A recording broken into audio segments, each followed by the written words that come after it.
नमस्कार साथियों, आप सभी का यूपीएससी मोटिव 30 चैनल में स्वागत है। आप इस समय जो क्विक रिवीजन की सीरीज देख रहे हैं करंट अफेयर्स की शॉर्ट वीडियोस की, तो उसमें देखिएगा ये अगली कड़ी का वीडियो है जिसमें आप स्क्रीन पर देख रहे हैं ये 51वां G7 शिखर सम्मेलन, 51वां जी शिखर सम्मेलन जिसका आयोजन 15 से 17 जून 2025 के बीच जो है कनाना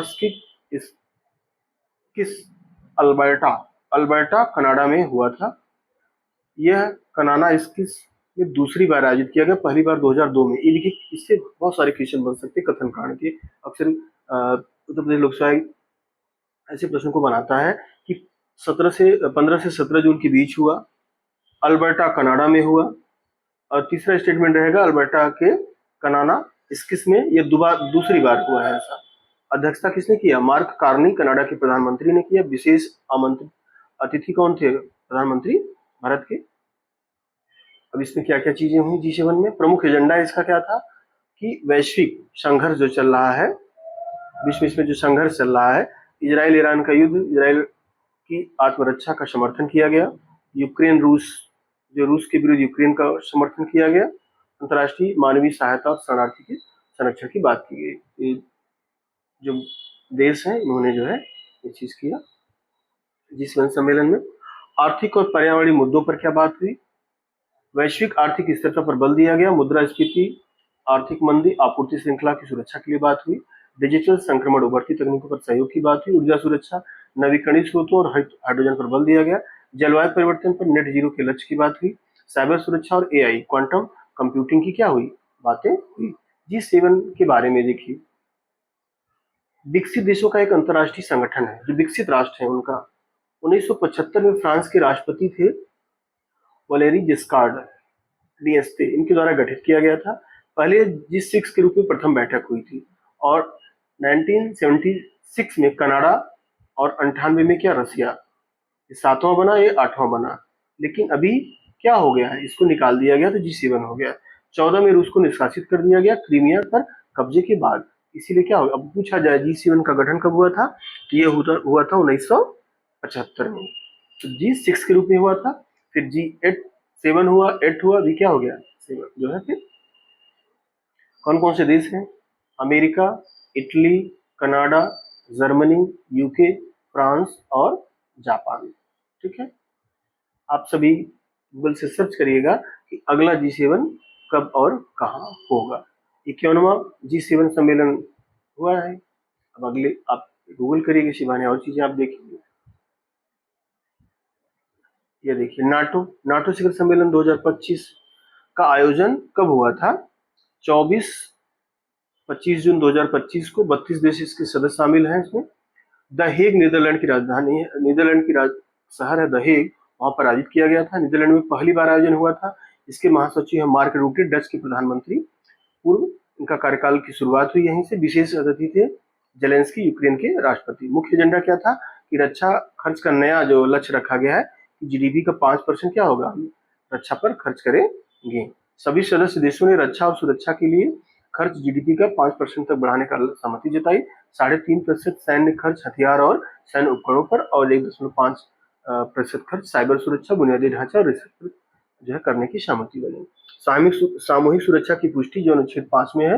नाटो के संविधान वाशिंगटन संधि के अनुच्छेद 5 को फिर से स्पष्ट किया, जिसमें एक पर हमला सभी पर हमला को दोहराया गया। नाटो को मजबूत और निष्पक्ष और घातक बनाने पर क्या किया गया? बल दिया गया। यूक्रेन को समर्थन किया गया। रूस के आक्रमण के विरुद्ध यूक्रेन को सैन्य सहायता जारी रखने पर सहमति बनी। नाटो की सदस्यता को लेकर कोई स्पष्ट राय नहीं बनी। अन्य मुद्दे ईरान और इजराइल पर भी चर्चा हुई। साइबर और अंतरिक्ष सुरक्षा पर भी हुई। रक्षा में क्षमता में वृद्धि के संबंध में भी निर्णय लिया गया। चुनौतियां क्या? स्पेन द्वारा GDP के 5% निर्णय का विरोध किया गया। अमेरिकी राष्ट्रपति की स्पेन पर आर्थिक प्रतिबंधों की चेतावनी दी गई। इसके बाद इस नाटो के बारे में देखिए, नॉर्थ अटलांटिक ट्रीटी ऑर्गेनाइजेशन, स्थापना 4 अप्रैल 1949 को हुआ था। इसका मुख्यालय क्या है? ब्रसल्स, बेल्जियम की राजधानी। और प्रकार क्या है? सैन्य गठबंधन है। नवीनतम, ये प्रश्न पूछा गया है, नवीनतम अभी इसका सदस्य जो है 32वां कौन बना है? स्वीडन बना है 2024 में। अगला सम्मेलन इसका कहाँ होगा? अंकारा, तुर्की में। कहाँ होगा? अंकारा, तुर्की में। तो अर्थात तुर्की भी क्या है? नाटो का सदस्य है। ये तो रहा जो है नाटो का शिखर सम्मेलन के बारे में। ये देखिए, ये भी बहुत चर्चा में रहा था न्यूज। अंतर्राष्ट्रीय बिग कैट अलायंस की प्रथम आम सभा, प्रथम बैठक जो है इसके आयोजन 16 जून 2025 को नई दिल्ली में की गई थी और अध्यक्ष कौन थे? भूपेंद्र यादव। प्रथम महानिदेशक एसपी यादव इसके रहे हैं। प्रथम महानिदेशक एसपी यादव, अध्यक्ष कौन है? भूपेंद्र यादव, पर्यावरण एवं वन मंत्रालय मंत्री, कैबिनेट मंत्री हैं भारत सरकार के। उद्देश्य क्या है? अवैध वन जीव व्यापार को रोकना, प्राकृतिक आवासों का संरक्षण करना तथा बिग कैट पर जलवायु परिवर्तन के प्रभाव को क्या करना? कम करना है। अंतर्राष्ट्रीय बिग कैट अलायंस, इसकी स्थापना मार्च 24 में हुई थी। मुख्यालय इसका भारत में है। भारत के नेतृत्व में बड़ी बिल्लियों की 7 प्रजातियां, जो बिल्लियों की प्रजातियां हैं उसमें से बड़ी बिल्लियों की 7 प्रजातियां उनके आवासों के संरक्षण के लिए समर्पित है। यह शामिल जो प्रजातियां हैं, पूछा जा सकता है आपसे जो है कौन कौन सी हैं बिल्लियां बड़ी? बाघ, शेर, तेंदुआ, हिम तेंदुआ, चीता, जगुआर और प्यूमा। भारत में प्यूमा और जगुआर नहीं पाए जाते हैं, बाकी बाघ, शेर, तेंदुआ, हिम तेंदुआ, चीता इत्यादि पाए जाते हैं। सदस्य देश इसके कौन है? बांग्लादेश, मिस्र, Ecuador, Kenya, Malaysia, Armenia, Bhutan, Cambodia, स्वातिनी, Ethiopia और गिनी। इथोपिया, गिनी है। गिनी के बाद जो है भारत, नेपाल, लाइबेरिया, निकारागुआ, रूस, सोमालिया, सुरीनाम और अंगोला। नोडल निकाय, भारत में इसका नोडल निकाय राष्ट्रीय बाघ संरक्षण प्राधिकरण एनटीसीए। एनटीसीए इसका क्या है? नोडल निकाय है। महत्व इसका क्या है? संरक्षण के लिए वैश्विक सहयोग करना, साझा विशेषज्ञता और सहअस्तित्व को बढ़ावा देना, सीमा पार अवैध शिकार को क्या करना? रोकना है। इसको आप लोग ध्यान देंगे कि अंतर्राष्ट्रीय बिग कैट अलायंस की प्रथम आम सभा का आयोजन नई दिल्ली, भारत में हुआ। इसकी अध्यक्षता किसने की थी? भूपेंद्र यादव, जो है कैबिनेट मिनिस्टर, पर्यावरण और वन मंत्रालय। महानिदेशक इसके एसपी यादव हैं। इसके IBCA इसको बोलते हैं शॉर्ट में, IBCA, International Big Cat Alliance. Next चलते हैं हम लोग, अगला टॉपिक देखते हैं। ये देखिए, एक चर्चा में रहा था चिनाब रेल ब्रिज, विश्व का सबसे ऊंचा, ध्यान दीजिए ये भी प्रश्न बन सकता है। चिनाब रेल ब्रिज क्या है? विश्व का सबसे ऊंचा रेलवे आर्च ब्रिज है। जून 25 में प्रधानमंत्री के द्वारा इसका उद्घाटन किया गया। निर्माण और डिजाइन के संबंध में देखिए, IISc की वैज्ञानिक जो है डॉक्टर माधवी लता के इसमें क्या किया? प्रमुख भूमिका निभाई। IIT दिल्ली और IIT रुड़की के भी इसमें शामिल हुए। इसके डिजाइन वगैरह, इसकी विशेषता क्या देखिए?